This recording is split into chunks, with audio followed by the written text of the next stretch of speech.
MMAWeekly.com, Damon Martin here with Claude Patrick in Toronto, Canada, once again, back in Toronto. For this camp, though, you weren't in Canada. You switched teams a little bit, training down in Florida with the Black Zillion. So are you officially now part of the Black Zillion camp? Black as they come, man. I'm there. How was it working with those guys? Really good. Solid camp. Great atmosphere. Great learning experience. And really happy with making the move down there, both for my management as well as training. I know a lot of, obviously you can have any manager in the sport, but Glenn Robinson has built a team, which is kind of an unusual, thing for a manager to do, but he really built a team around, guys like Rashad, George Santiago. How was it, not only signing with the management, but also having a team kind of built around that? That's probably the biggest asset, because you go to a lot of places and there's no structure. You come in, you're kind of like a hired gun, you spar with a couple guys and go home, handle your own business. I've done that thus far and been relatively successful, but being smart about it, realizing you need that support team. If you don't have those millions of dollars to pay for a team every time you have a camp, you do need to have somebody watching you, monitoring your improvements, making sure your training is going on the right path, and that's one of the things you have done there. It's really structured. Our coaches are great. You got Henry Hoop with Tyrone Spong. Incredible Dutch Thai boxers. Nobody really has that type of training in North America for the most part that I've seen. So I'm really happy to hang out with those guys. You mentioned Tyrone Spong. We also know Mike Van Arsdale. Yeah. Melvin Gillard. There's been a lot of guys that have went down there, and it's almost like it's something almost like addictive. As soon as they go down there, it's like instead of going down for a week, now they're going down for a month, or they're going down for 6 weeks. What is the secret that gets people addicted to that camp so quickly? It's almost like the mafia, man. Once you're in, there's only one way out, and it's not by tapping. Once you come in the door, you can't leave. Like the training is just that good, and it's a great atmosphere too. I didn't get a negative vibe at all, or any type of clinginess where you can't go train anywhere else. A lot of places where you're training, who you're with.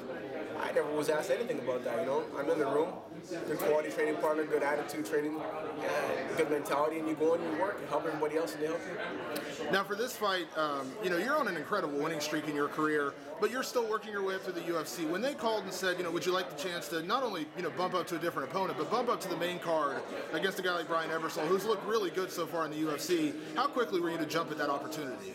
They didn't even call me, man. They called the manager, and Glenn took care of that, so I was ready to go.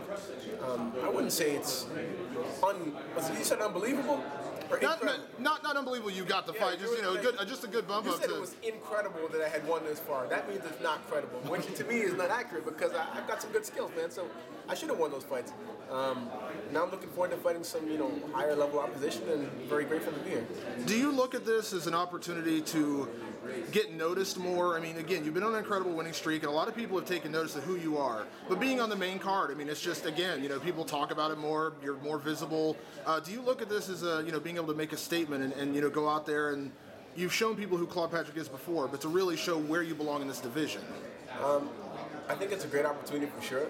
Anytime you get any type of bump by the UFC, whether it be promotionally or against opposition, is good. But at the same time, I don't care, if people are noticing this, that, and the rest. My proof's in the pudding. Razor Ramon said it best. Don't sing it, bring it. That's what I'm going to do in the fight, man. I'm not talking about this, that, and doing backflips and I'm so wild and I'm outrageous. I'll just go and do my fighting. And the people that respect the fight and the skill will say, hey, man, that guy did good. That's what I do.